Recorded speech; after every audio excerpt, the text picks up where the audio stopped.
وہ مقربون، وہ اصحاب الیمین کہ جن کو اللہ تعالیٰ استعمال کرے گا اپنی تقدیر لکھنے کے لیے اور تقدیر کھولنے کے لیے، اور وہ بد نصیب جو اس پاکستان کی راہ میں رکاوٹ ہوں گے، جو اس پاکستان کو نقصان پہنچائیں گے، اور اللہ تعالیٰ ان سے اپنے وقت کے ابو جہل اور ابو لہب کا کردار لے گا۔ یہ دھیان رکھیے گا، علامہ اقبال جب 1932 میں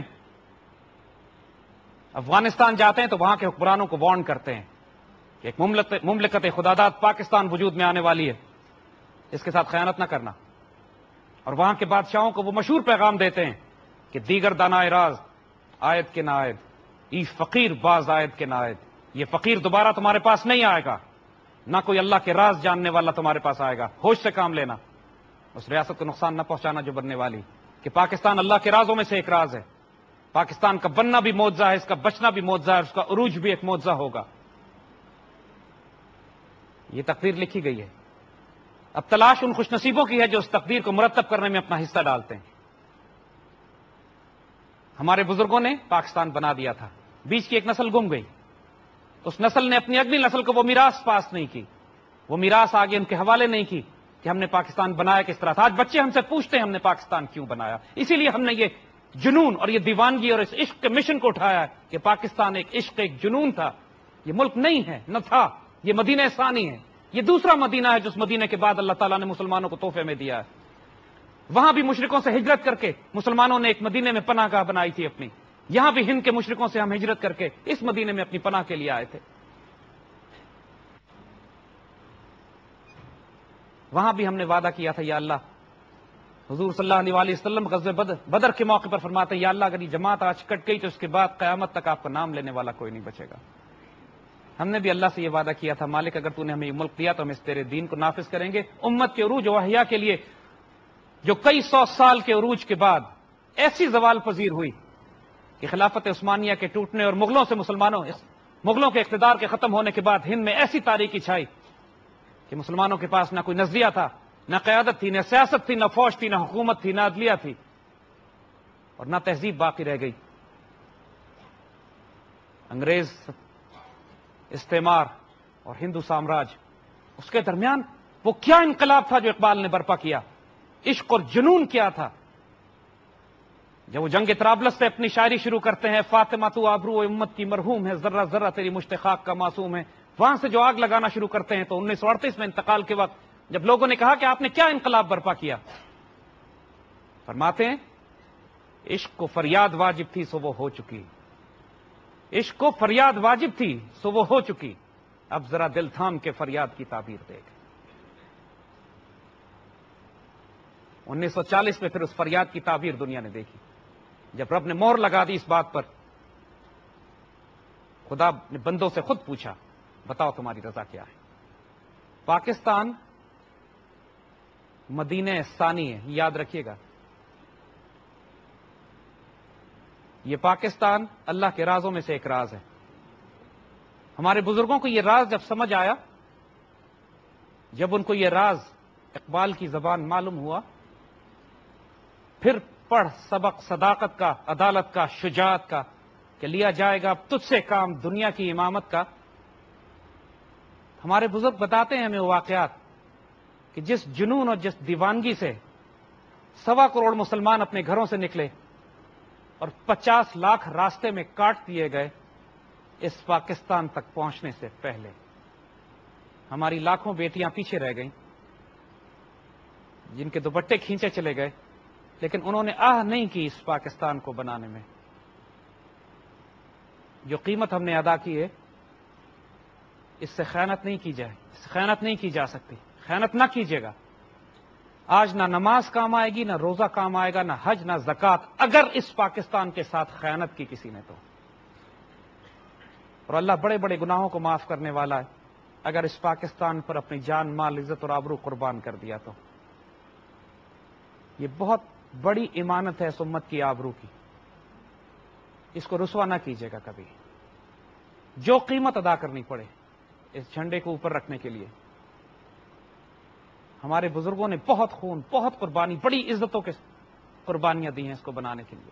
ہماری اگلی نسل بالکل ناواقف ہو چکی تھی، یہ وقت ہے اردو زبان کو ریوائیو کرنے کا، یہ وقت ہے علامہ اقبال کو دوبارہ زندہ کرنے کا۔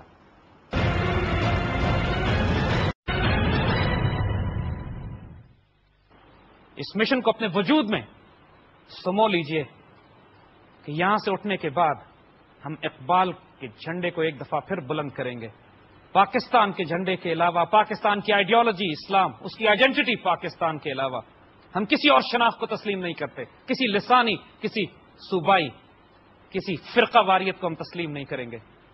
پاکستان کا شاندار ترین مستقبل ہے انشاءاللہ۔ نہ وہ ملک ٹوٹے گا، نہ اس ملک کو بکھرنا ہے، اس نے بڑھنا ہے، اس نے عروج حاصل کرنا ہے۔ اس پاکستان کی ہاں اور نہ میں دنیا کے فیصلے ہوں گے انشاءاللہ۔ اپنے آپ کو اس کا حصہ بنائیے۔ اللہ آپ کا حامی و ناصر ہو۔ اب جو سوال ہو بسم اللہ، ہم اس کے لیے تیار ہیں۔ ظاہر صاحب، یو اسپوکن ویری نائسلی۔ میں سوال پوچھوں گا جو پولیٹیکلی انکریکٹ ہوگا اس ہاؤس میں۔ 40 لاکھ لوگ پاکستان بنا تھا شہید ہوئے تھے اس ملک کے لیے، ہم اس پہ بہت زار و قطار ہوتے ہیں، فیل کرتے ہیں، لیکن کیا جب ہم انڈین بلاگرز کے ساتھ بیٹھ کے انٹرنیٹ پہ بات کرتے ہیں، یہ غلط ہے کہ یہ کام مسلمانوں نے دوپٹے سب سے پہلے جب کلکتہ میں قتل عام ہوا تھا تو شاید یہ مسلمانوں نے شروع کیا تھا؟ کیا یہ غلط ہے کہ جب طارق بن زیاد نے اپنے جہاز جلائے تھے اسپین میں اور جب وہاں سے 400 پرنسس کو اپنے گھوڑوں کے پیچھے باندھ کے لائے تھے، ہم مسلمان فخر کرتے تھے؟ جب موسیٰ بن نصیر نے جو فاتح مصر ہیں انہوں نے میڈیٹرینین سی میں اپنے گھوڑے ڈالے تھے اور کہا تھا کہ بحر ظلمات میں دوڑا دیے گھوڑے ہم نے، اس پہ ہم خوش ہوئے تھے۔ لیکن افغانستان یا عراق میں اگر دو ملکوں کے اندر عیسائی فوجیں آتی ہیں تو ہم اس کو ایکسیپٹ نہیں کر پاتے۔ کیا یہ غلط ہے کہ شاید علامہ اقبال نے کچھ ایسے مشروبات پیتے تھے جن کے لیے جب ان سے پوچھا گیا کہ شاید یہ غیر اسلامی ہے تو انہوں نے خود یہ بات کہی تھی کہ میں مرد میدان نہیں ہوں؟ تو کیا یہ چیز صحیح نہیں ہے کہ ہم نے اپنے بابری مسجد کے تباہ ہونے پہ بہت افسوس کیا تھا، لیکن جب محمد بن قاسم نے دیبل پہ ان کے مندر کو تباہ کیا تھا، محمود غزنوی نے سومنات پہ حملہ کر کے ان کے خداؤں کو تباہ کیا تھا، اس وقت ہم لوگوں نے بہت خوشیاں منائی تھیں؟ So is there an hypocrisy over here اور probably I am not educated enough? Please دیکھیے، آئیے تہذیبوں کا توازن دیکھتے ہیں۔ کیا مسلمانوں نے 800 سال تک اندلوسیہ پر حکومت کی اور کیا شاندار تہذیب بنائی کہ پوری دنیا سے اس وقت کی سویلائزیشن اور انسان اندلوسیہ میں آنے کے بعد سائنس، ٹیکنالوجی، ادب، تہذیب، انجینئرنگ، میتھمیٹکس سیکھا کرتے تھے۔ اور 800 سال کی تاریخ میں کوئی ایک واقعہ ایسا نہیں ہے کہ جب مسلمانوں نے یہودیوں یا عیسائیوں کو پرسیکیوٹ کیا ہو یا کسی کو زبردستی مسلمان کیا ہو۔ آئیے تھوڑا اس کے بعد کے وقت میں آتے ہیں کہ جب صلیبی فوجوں نے بیت المقدس شریف فتح کیا تو مسلمانوں کو اس طرح ذبح کیا گیا کہ مسلمانوں کا خون گھوڑوں کے گھٹنوں تک آ رہا تھا۔ اور 90 سال کے بعد جب سلطان صلاح الدین ایوبی نے بیت المقدس شریف فتح کیا تو ان کے نائٹس، ان کے سولجرز تک کو معاف کر دیا گیا اور ان کو سیف پیسج دیا گیا۔ اب یہی صلاح الدین ایوبی ایک عیسائی عورت کے بچے کے گم ہو جانے کے اوپر اتنا آنسوؤں سے روتے ہیں جب تک کہ اس کو تسلی نہیں دیتے۔ خلافت عثمانیہ جب اسپین سے مسلمانوں کو نکالا جاتا ہے تو 300 سال تک اسپینش انکویزیشن کے بعد نہ اسپین میں کوئی اذان دی جاتی ہے، نہ کوئی مسجد قائم رہتی ہے، نہ کوئی مسلمان باقی رہتا ہے۔ ان یہودیوں کو جن کو عیسائی دنیا میں مار مار کے نکالا جاتا ہے اس کو خلافت عثمانیہ پناہ دیتی ہے۔ اور یہودیوں نے زندگی میں اپنی تاریخ میں کبھی اتنا امن اور سکون عیسائیوں کی دور میں حاصل نہیں کیا جتنا وہ مسلمانوں کے ساتھ حاصل کرتے ہیں۔ مسلمانوں نے جب حجاز سے نکل کر پرشین اور رومن امپائر سے ٹکرائے تو وہ مقابلہ برابری کا مقابلہ تھا۔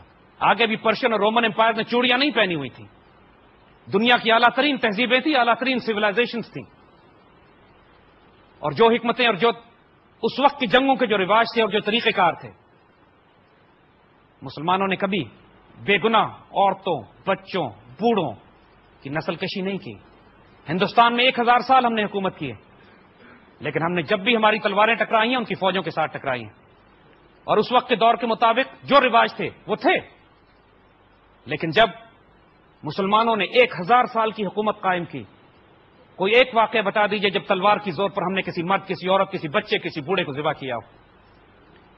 دنیا مانتی ہے آج کہ سب سے زیادہ ٹالرنٹ، محبت کرنے والی، پیار کرنے والی، گزر کرنے والی ریاستیں انسانیت نے اس وقت دیکھی ہیں جب مسلمان اللہ کے دین پر، شریعت پر قائم رہ کر حکومتیں قائم کرتے تھے۔ پاکستان ہم نے تلوار کے زور پر نہیں بنایا، ہم نے ایک روحانی طاقت سے کے ذریعے ایک قوم کو زندہ کیا جس قوم نے یہ فیصلہ کیا کہ ہم ہر ممکن قیمت ادا کریں گے۔ اس نے اس خواب کی تعبیر کے لیے جو علامہ اقبال نے دیکھا 1930 میں. 1940 میں خواب نہیں دیکھا ہم نے. 1940 میں ہم نے اللہ تعالیٰ کے آگے اپنی عرضی رکھ دی, اس پہ مہر لگا دیجئے.